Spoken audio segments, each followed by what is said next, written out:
My parents told me I was a surrogate for my sister and demanded I hand over my newborn baby. I'm Rhea, I'm 29, and I'm a municipal librarian who spends my days teaching people how to ask better questions, like where the large print mysteries live or how to convert a PDF or why Google is not the same as God, and if there is any cosmic humor left in the universe. It's that the girl whose job is tracking sources and labeling things suddenly became the unreliable narrator of her own life when my parents stood beside my hospital bed and told me calmly, as if we were dividing leftovers, that the baby I'd just pushed into the world wasn't mine, that I had agreed to carry for the family, that I was the surrogate for my sister, and would I please hand over my son while the nurses still had the little ankle band on him so paperwork would be simpler. I need you to know how ordinary the hours leading up to that sentence were. My labor started on a Tuesday while I was reshelving romances, which feels apt because I was sandwiched between happily ever afters when my water decided it was done being polite. I called my partner Jonah, who arrived at the library with one shoelace untied and a tote bag he'd filled with essentials like 3 oranges, a paperback thriller, and a sweater I'd been missing since October. The drive to the hospital was an advertisement for breath exercises. In through the nose, out through the mouth, do not panic about the red lights because the lights do not care. The triage nurse said, "You picked a good day, we're quiet," and I believed her like I believe the weather. We had a plan, the playlist, the snacks, the text chain labeled Baby Watch with my best friend Mal, my cousin Sami, my yoga teacher who insists child's pose is just practice for life's curveballs. My mother and father, who live 15 minutes away and have opinions faster than thoughts, were also on the list. They had been helpful and terrible in equal measure throughout my pregnancy. Helpful, casseroles that knew the shape of a bad day, rides to appointments when my car decided to perform death-like theater, translating my grandmother's superstitions into gentler sentences. Terrible sentences like "make sure you don't get too attached to the idea of breastfeeding," "formula is modern," which was really about control, or the time my mother held my belly and said, "I can't wait to hold our baby," and I told myself she meant the collective noun families use when they're hypnotized by tiny socks. My sister, Eleni, is 2 years older. She is the kind of person people follow out of stores and into ideas. If charisma were currency, she'd pay my student loans by accident. She married young, wanted kids early, and met a long corridor of not yet-s miscarriage, a failed round of IVF, a specialist who said unhelpful, true things about percentages. Our family turned soft around her, no baby shower invites, no talk of ovulation, my aunt's feet shuffled during birth stories. It was a protective silence that felt like a blanket and a lie. When I got pregnant after a broken condom and a pizza that arrived late enough to throw off my good judgment, I called Eleni first. She cried the way a person cries when someone else's good news breaches a dam. Then she said, "I'm so happy for you," in a voice that did not wish me harm, and I loved her for it and also wanted to put my entire uterus in a bubble. The months grew. People brought honesters that made promises for my child I am still not ready to make, like I'm future president and nap king. My parents found a crib on Facebook Marketplace and assembled it in my living room while arguing about the correct angle of safety. Eleni came over and folded tiny socks with the concentration of a monk. No one ever said the word surrogate to my face. Not once. There were hints, weird jokes. "Don't worry, Lenny, we'll borrow the baby," my mother said once, and we all laughed because the alternative was speaking. There were moments where my father would look at the nursery Jonah and I were painting soft green because I wanted the walls to remember leaves and go quiet and then say, "You know, your sister has the bigger apartment," like square footage had moral weight. And there was the way my mother kept saying our baby as if pronouns were democratic. I told myself it was grief trying to feel included, not a plan. The birth was unglamorous and holy like most true things. I labored for 14 hours and lost my temper twice. Once at Jonah for breathing like a man who had recently learned about oxygen, and once at a resident who said, "Can you rate your pain on a scale of 1 to 10? And I said, "Yesterday I would have said 5, but now I know 5 was cute." At 4:12 a.m., our son slid into the world slick and outraged, and I became the kind of person who cries just because someone sneezed. They placed him on my chest and I learned a new language on the spot, one made entirely of astonishment. Jonah cut the cord and said, "Hi," like a person trying to introduce himself to a celebrity he couldn't believe he'd convinced to come to a house party. The nurse wrapped the baby in a blanket that looked like a candy cane's shy cousin. We took 10,000 pictures that amounted to, "This is real?" This is real. I texted the group chat, his here. 8 pounds 10 ounces. He has Jonah's earlobes and my refusal to be reasonable. Mel responded with 14 heart emojis and a picture of her cat holding a congratulatory sign she had photoshopped because she is that kind of friend. My parents arrived while I was learning how to make my body sit up without swearing loyalty to gravity. They came in like weather. My mother kissed my forehead, touched the baby's hair and said, "Oh, our angel," and I told myself I could be generous for one day. My father stood with his hands in his pockets like he had a speech to give. Eleni came in minutes later, face puffy in the honest way of someone who cried in the car and didn't check the mirror. She held him with reverence and fear, and I loved her so violently my bones felt like doors I wanted to prop open forever. Then the nurse asked me to try breastfeeding to help my uterus remember its job. It hurt the way honesty hurts. I made the face of a brave person who is also a liar. Jonah rubbed circles on my shoulder because he knows my body before I do sometimes. My parents looked at each other. I didn't notice. I was a planet and they were weather and everything felt loud. When the room quieted, my mother sat on the edge of the bed in the way of women who have made a career out of sitting on the edge of beds with news. She took my hand. It was the hand-holding of a woman about to deliver a casserole of control. "Okay," she said softly. "We should do this now while the paperwork is fresh." "Do what?" I asked, blinking like a person pulled from a dream. "We talked about this," my father said. His voice had the tone people use when they explain taxes to children. "We agreed as a family. The baby is for Eleni. You were the surrogate. We need to get the forms signed while we're still in the window." Jonah made a sound I've never heard him make. It was half laugh, half animal.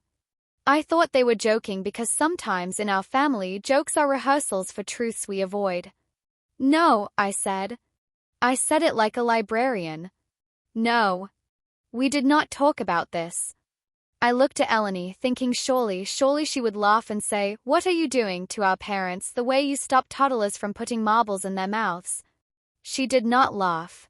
She stared at the baby like the only way to stop crying forever was to stare. "Mom said you wanted to help," she said, tiny, like a secret. "She said you offered, that you were open to caring for me and we could," she couldn't finish the sentence. "We could figure it out." She looked desperate in a way that made my hands want to build a shelter around her and also take the entire world away from her to keep her from using it against me.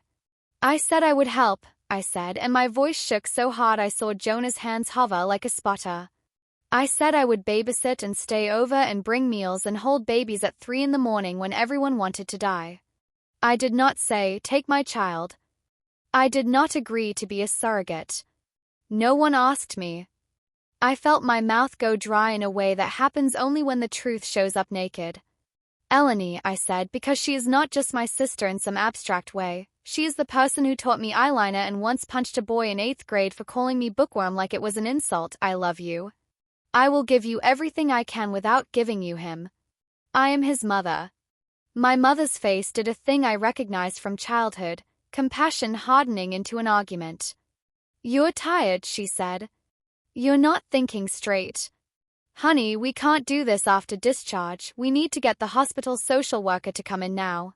If you sign, he can be on Eleni's insurance immediately. This is practical."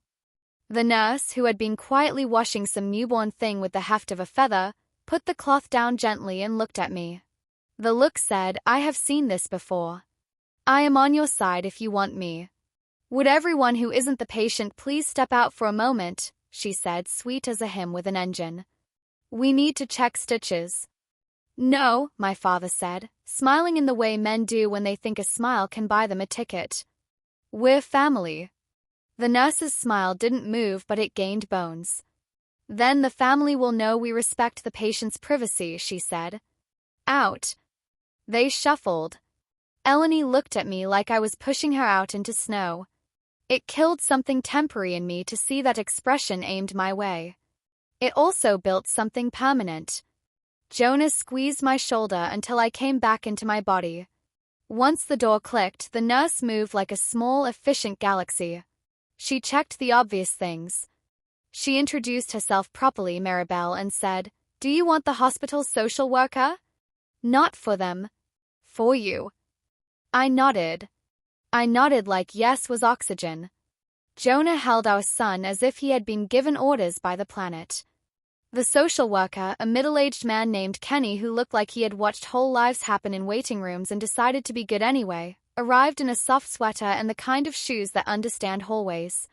He asked me the questions in a low, careful voice, the ones that live between family and law. "Did you sign any surrogacy agreement before pregnancy? Any after? Any notarized documents?" "No. No.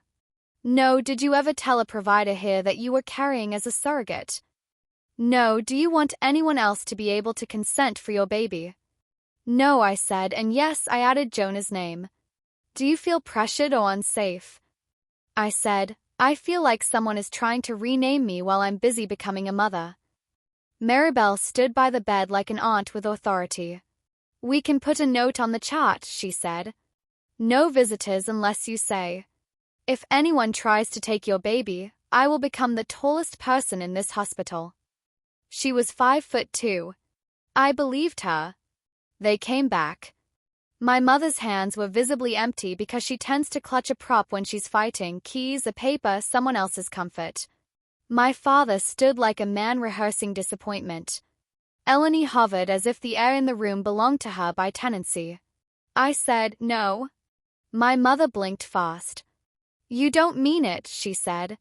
"You agreed." "I didn't," I said. "We thought you implied," my father started. "You heard what you wanted," I said. "You wrote a script for my life and forgot to ask if I wanted a line." Eleni broke. It wasn't dramatic, it was catastrophic in a quiet way, like a sinkhole swallowing someone's lawn chair. "I can't have kids," she said, tears falling without sound. "It's not fair." "It's not," I said, "because truth is a house big enough to hold both of us without a fight. It's so not fair I wish I could call the manager. But taking mine won't make yours." I reached for her hand, she didn't give it. "I will sit with you in the unfair. I will cry with you on Tuesdays. I will share every baby ache and every joy. But I am this one's mother." My father said, "We are simply asking you to honor what you promised," and I said, "If you say I promised again, I will ask security to remove you," and Jonah, bless him, said very softly, "You should leave because I don't want to remember your faces like this." They left. Not gracefully. Not entirely. My mother hissed, "You owe her," a thing that will live in my spine forever. Eleni didn't look back. My father shook his head like a priest at a jukebox and then did walk out without slamming anything because somewhere in him there is a boy who knows to be careful around babies. When the door closed, I made a sound that startled the nurse and also myself. It was a wail from a place I had forgotten had a voice. Jonah put our son in the bassinet and then put his arms around me like an emergency exit. Maribel asked if we wanted to change rooms, to move to a different floor, to become invisible on paper for a minute. "Yes," I said, and in 20 minutes we were in a room that looked the same but felt like we had decided to survive. In the blank space that followed, people did what they always do. They asked what they could do and meant it, which is a kind of miracle crowds don't get credit for often enough. Mal came and sat on the windowsill and told me about the pigeon across the way flirt-shouting at his own reflection. Sami texted me food emojis until I picked one and then brought it exactly, no substitutions. Jonah's mother came and silently folded hospital blankets with a competence that made me want to weep with gratitude. Kenny printed a copy of the hospital's policy, highlighted what was mine. Maribel put a sign on the door in big block letters, "Visitors BY patient invitation only. Do not remove."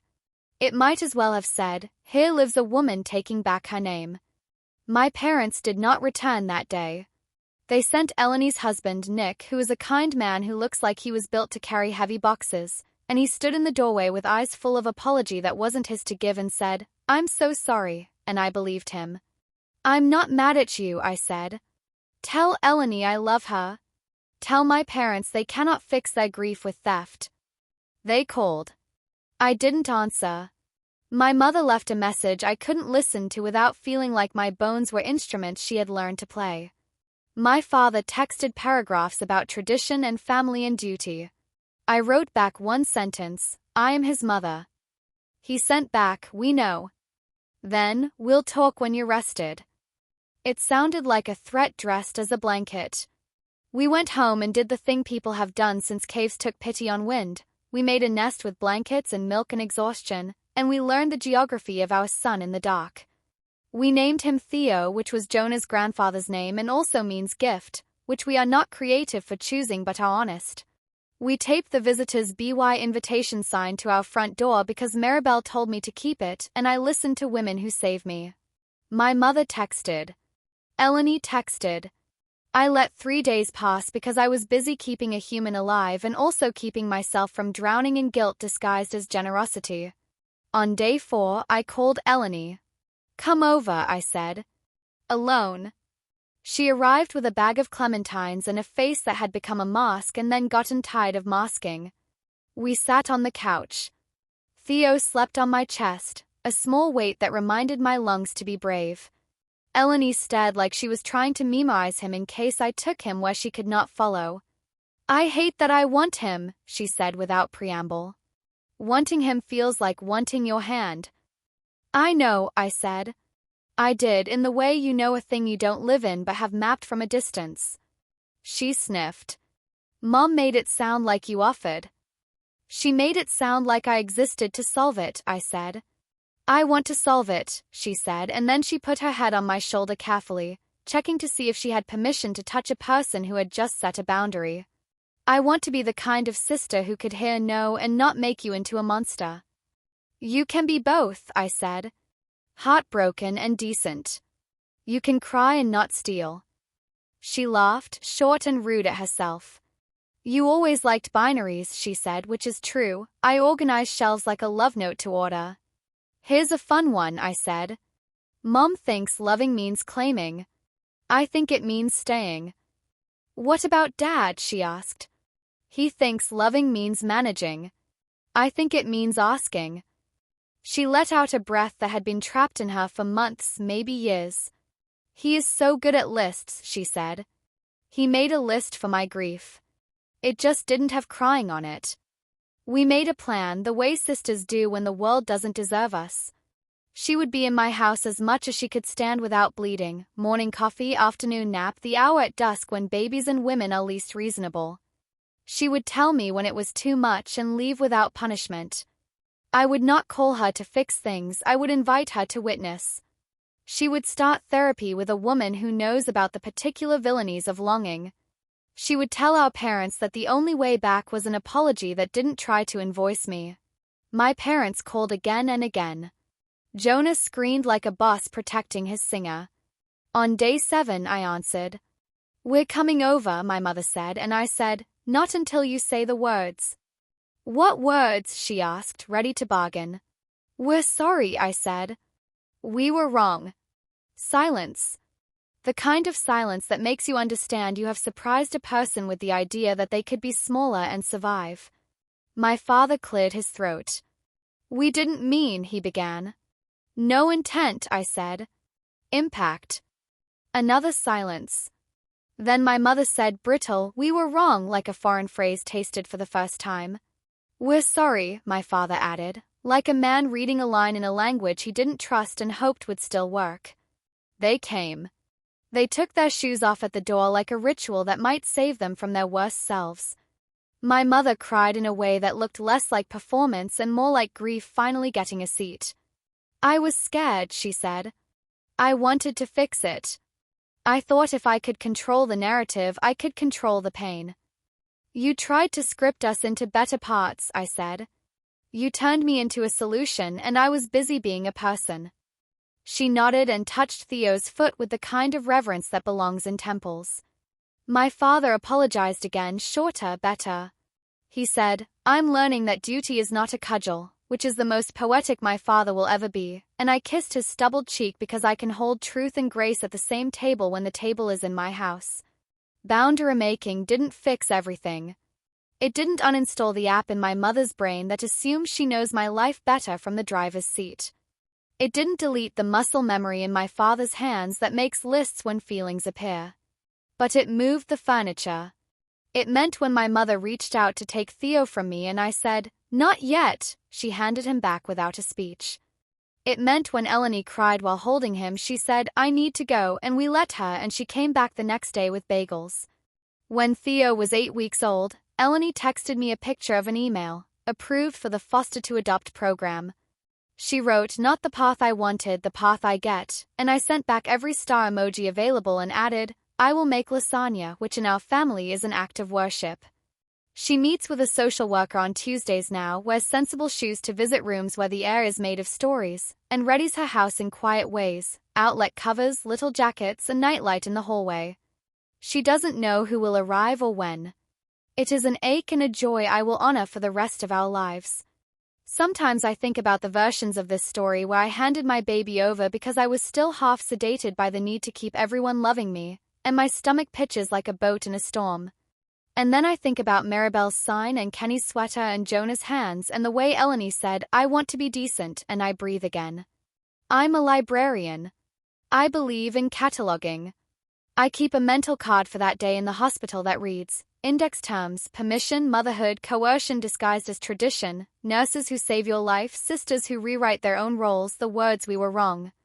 If you were sitting with me now at the library's little back table where we hide when the printer is having feelings, I'd pour you terrible coffee and ask how you learned to say no. I'd tell you mine wasn't a roar, it was a librarian hush enforced with a look. I'd tell you that the baby is asleep at home in a crib that creaks like an ancient ship and that some nights, when he wakes and the room is blue with the possibility of morning, I pick him up and smell his hair and think about how I almost let someone rename us. Then I put him back down and whisper the words he understands best, mine and yours and ours, each where they belong in the right order, catalogued with love, checked out to a future that we get to author together.